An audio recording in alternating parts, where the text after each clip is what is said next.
बच्चों, आज के इस वीडियो में हम लोग पाठ 14 अकबरी लोटा का पता कीजिए इस शीर्षक के अंतर्गत दिए गए प्रश्नों को करेंगे। इसमें जो प्रश्न दिए गए हैं उसमें सबसे पहला प्रश्न है कि अपने वेग में उल्का को लजाता हुआ वह आँखों से ओझल हो गया। उल्का क्या होती है? उल्का और ग्रहों में कौन कौन सी समानताएं और अंतर होते हैं? उल्का आकाश में एक तरह का तो इसके बारे में इसमें पूछा गया है कि उल्का क्या होता है। तो उल्का जो है वो आकाश में एक तरह का आग का गोला होता है। इनका निर्माण चट्टानों के छोटे छोटे कणों से होता है। ये छोटी छोटी आकृतियाँ मंगल और बृहस्पति ग्रह के मध्य घूमती हैं और किंतु कभी कभी यह टूटकर अलग हो जाता है और पृथ्वी की ओर तेजी से गिरने लगता है। गिरते समय वायुमंडल में वायु से घर्षण के कारण यह तेजी से जलकर प्रकाश उत्पन्न करता है। तो गिरते समय ये वायुमंडल में जब वायु से घर्षण होता है तो यह तेजी से जलकर प्रकाश उत्पन्न करता है और इसे टूटता तारा भी कहते हैं। इसमें एक विशेष तरह की चमक भी होती है। ग्रहों और उल्काओं में समानताएं। तो यहाँ पे ग्रह और उल्काओं में क्या समानताएं होती हैं? ग्रह अपनी धुरी पर घूमते हैं जबकि उल्काओं की कोई निश्चित धुरी नहीं होती। ग्रह सूर्य के इर्द गिर्द शक्तिशाली गुरुत्वाकर्षण के कारण से घूमते हैं, लेकिन इसके विपरीत उल्काओं का सूर्य के प्रति गुरुत्वाकर्षण बहुत कम होता है। ग्रहों का आकार काफ़ी बड़ा होता है जबकि उल्काओं का बहुत छोटा। ग्रह और उल्का में समानताएं भी हैं, जैसे ग्रहों का आकार काफ़ी बड़ा होता है जबकि उल्काओं का बहुत छोटा होता है। ग्रह और उल्का में ये समानताएं होती हैं और दोनों ही तारों का चक्कर लगाते हैं। इस कहानी में अब दूसरा प्रश्न जो है पता कीजिए के अंतर्गत कि इस कहानी में अपने दो चीज़ों के बारे में आपने दो चीज़ों के बारे में मज़ेदार कहानियाँ पढ़ी, अकबरी लोटे की कहानी और जहांगीरी अंडे की कहानी। आपके विचार से ये कहानियाँ सच्ची हैं या काल्पनिक? तो दोनों कहानियाँ काल्पनिक हैं। अपने घर या कक्षा की किसी पुरानी चीज़ के बारे में ऐसी ही कोई मज़ेदार कहानी बनाइए। तो छात्र इसे स्वयं करेंगे और कोई भी एक कहानी छोटी सी लिखेंगे। और प्रश्न 4 यहाँ पे जो दिया है कि बिलवासी जी ने जिस तरीके से रुपयों का प्रबंध किया वह सही था या गलत? तो वे बिलवासी जी जिस तरीके से रुपए का प्रबंध किए वह गलत तरीका था, क्योंकि उन्होंने रुपयों का प्रबंध अपनी पत्नी के संदूक से चोरी करके किया था, क्योंकि वे हर हाल में अपने मित्र की मदद करना चाहते थे। तो पता कीजिएगा अधिकतर प्रश्न छात्र स्वयं से कर लेंगे। और अब हम लोग यहाँ पे करेंगे भाषा की बात। तो भाषा की बात में सबसे पहला प्रश्न है कि इस कहानी में लेखक ने जगह जगह पर सीधी सी बात कहने के बदले रोचक मुहावरों, उदाहरणों आदि के द्वारा कहकर अपनी बात को और अधिक मज़ेदार, रोचक बना दिया है। कहानी से वे वाक्य चुनकर लिखिए जो आपको सबसे अधिक मज़ेदार लगे। तो 2.5 यहाँ पर हम लोग लिखेंगे भाषा की बात। भाषा की बात, इसमें उत्तर 1 हम लोग लिखेंगे और उत्तर 1 में ये लिखना है कि कौन से वे वाक्य चुनकर लिखिए जो आपको सबसे अधिक मज़ेदार लगे। तो यहाँ पर हम लोग 2-3 वाक्य लिखेंगे और छात्र अपने से भी वाक्य चुनकर लिख सकते हैं जो उनको बहुत अच्छा लगा। 250 रुपये, तो इसमें हम लोग पहला लिखेंगे 250 रुपये तो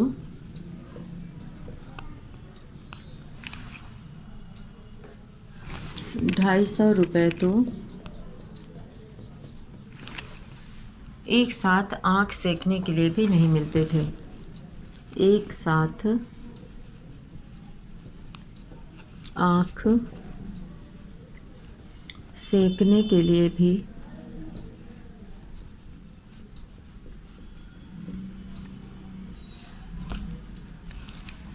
आँख सेकने के लिए भी नहीं मिलते थे।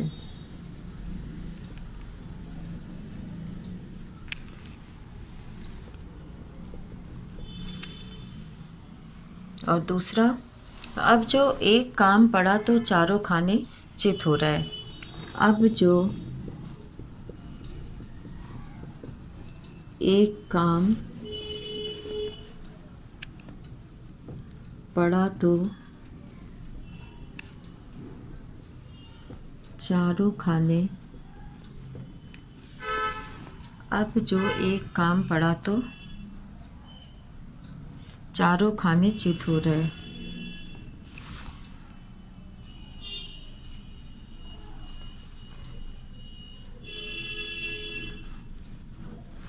अब चारों खाने चित हो रहे।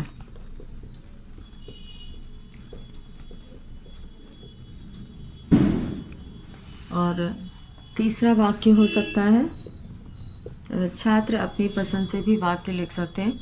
इस समय अगर दुम दबाकर निकल भागते हैं तो फिर उसे क्या मुंह दिखाएंगे। इस समय अगर दुम दबाकर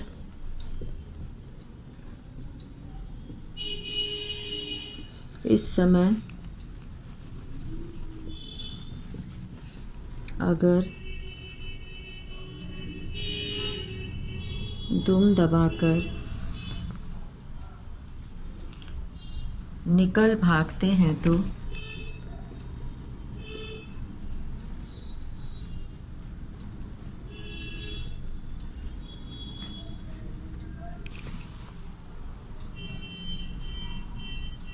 फिर उसे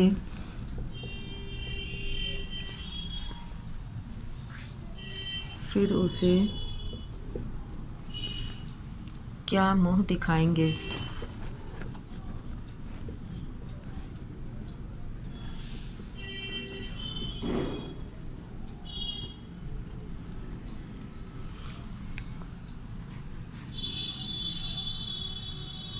और अब यहाँ पर हम लोग दूसरा प्रश्न करेंगे। और दूसरे प्रश्न में यहाँ लिखा हुआ है कि इस कहानी में लेखक ने अनेक मुहावरों का प्रयोग किया है। कहानी में से 5 मुहावरे चुनकर उनका प्रयोग करते हुए वाक्य लिखे। तो यहाँ पर ये प्रश्न है, मुहावरे दिए हुए हैं और मुहावरे का वाक्य में प्रयोग करना है। तो इसमें जो है सबसे पहला है आँख सेकना, चारों खाने चित होना, और मारा मारा फिरना, उधेड़ बुन और आँखों से ओझल। तो यहाँ पर हम लोग मुहावरे से वाक्य बनाएंगे उत्तर 2 में। तो उत्तर 2 में जो पहला वाक्य बनाएंगे वो है आँख सेकना।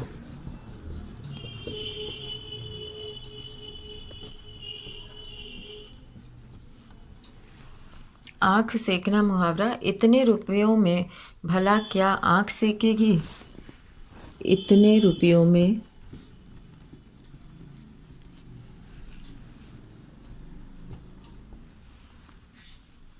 भला क्या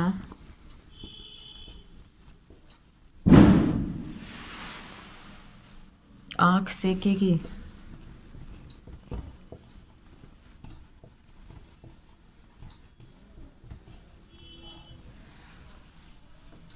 और दूसरा है यहाँ पर कि चारों खाने चित होना। चारों खाने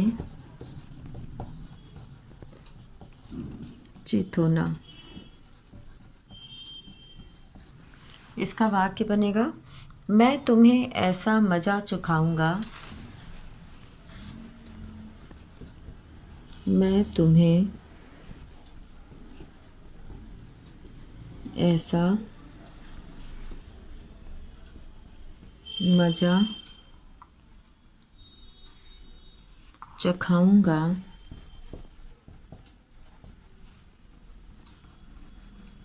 ऐसा मज़ा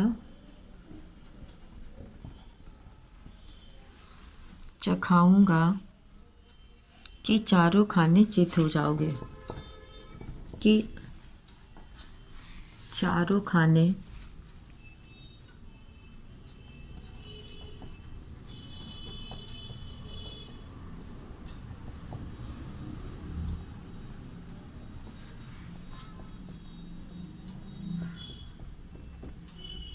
चारों खाने चित हो जाओगे। और अब अगला मुहावरा है यहाँ पर कि मारा मारा फिरना। तीसरा है मारा मारा फिरना।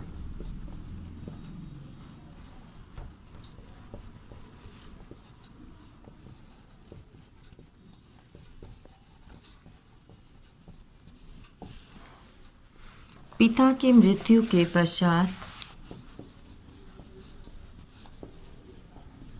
पिता की मृत्यु के पश्चात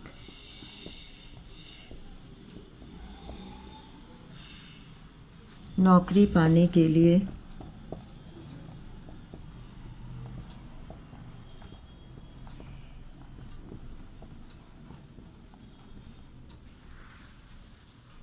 रजत मारा मारा फिर रहा है। रजत मारा मारा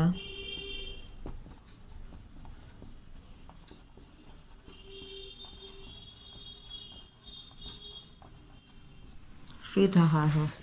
तो यहाँ पर ये 3 मुहावरों से हम लोगों ने वाक्य बनाया और 2 मुहावरे और हैं जिसका कि वाक्य प्रयोग हम लोग यहाँ ऊपर करेंगे। तो यहाँ हम लोग शुरू करते हैं और जो 2 मुहावरे हैं इसमें है चौथा उधेड़ बुन।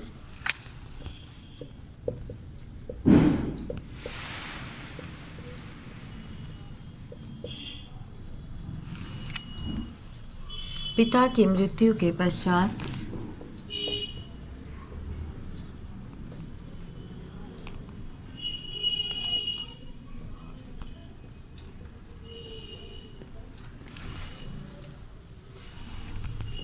नौकरी, ये नहीं है यहाँ पर। दादी जी ने उधेड़ बुन से हम लोग को वाक्य बनाना है। इससे हम लोग बना चुके हैं, ये वाक्य हम लोग लिख चुके हैं मारा मारा फिरना का। तो अब है यहाँ पे उधेड़ बुन। दादी जी ने इसे उधेड़ बुन में दादी जी ने इसी उधेड़ बुन में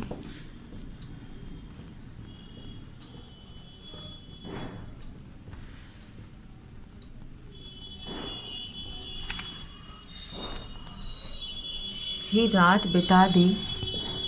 उधेड़ बुन में ही रात बिता दी कि दोनों में से रात बिता दी कि दोनों में से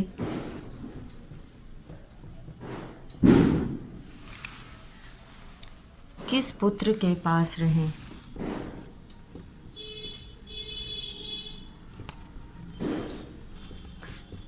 किस पुत्र के पास रहें। और अब यहाँ पे 5वां वाक्य हम लोग बनाएंगे मुहावरे से। 5वां वाक्य है आँखों से ओझल होना। आँखों से ओझल होने का अर्थ होता है दिखाई न देना। आँखों से ओझल होना मतलब दिखाई नहीं देना। तो यहाँ पर हम लोग वाक्य बनाएंगे। पहले लिखेंगे मुहावरा आँखों से ओझल होना।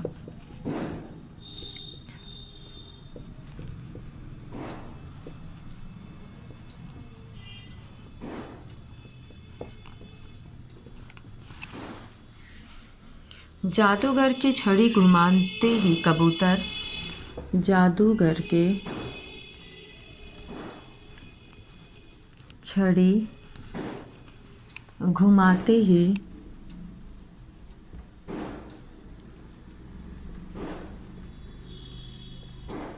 कबूतर आँखों से ओझल हो गए, मतलब दिखाई न देना। कबूतर आँखों से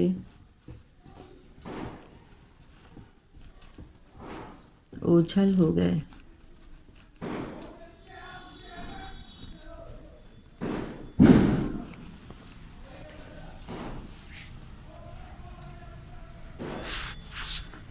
और इस तरह से हम लोगों ने यहाँ पर इस पाठ के इन सभी प्रश्नों को किया, जिसमें कि मुहावरे और भाषा की बात में ऐसे वाक्य जो कि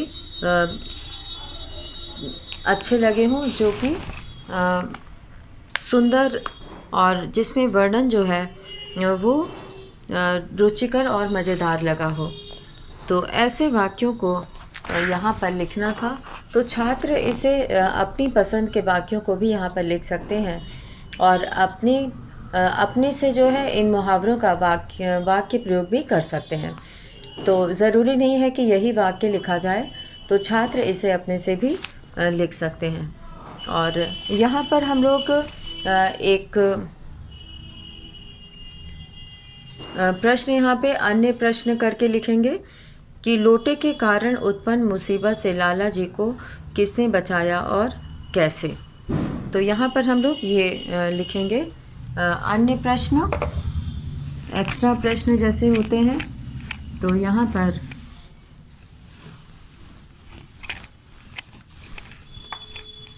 एक प्रश्न हम लोग इसमें लिखेंगे अन्य प्रश्न।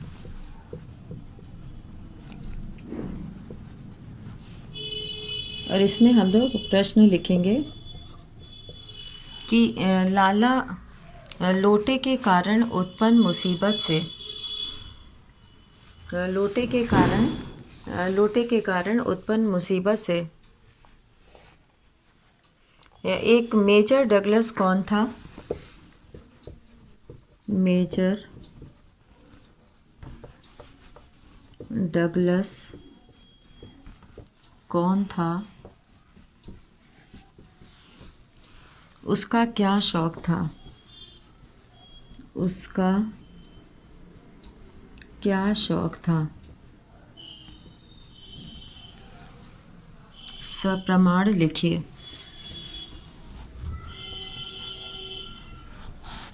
सप्रमाण लिखिए। तो उत्तर हम लोग यहाँ पर लिखेंगे मेजर डगलस उस अंग्रेज का पड़ोसी था। मेजर डगलस उस अंग्रेज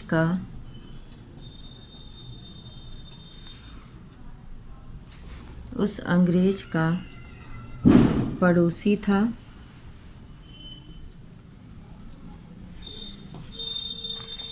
जो लाला जी के लोटे से घायल हुआ था। जो लाला जी के लोटे से घायल हुआ था।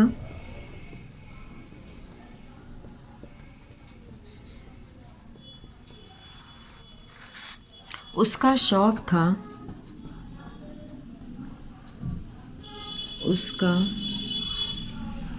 था प्राचीन ऐतिहासिक महत्व की वस्तुएं। प्राचीन ऐतिहासिक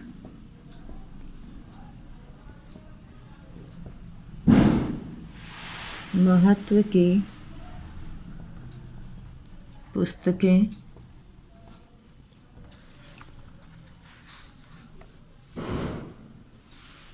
महत्व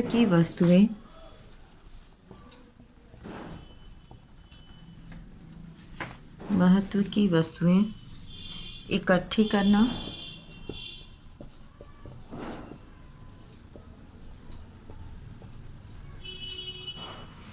उसने पिछले साल हिंदुस्तान से जहांगीरी अंडा खरीदा था। उसने पिछले साल हिंदुस्तान से जहांगीरी अंडा खरीदा था।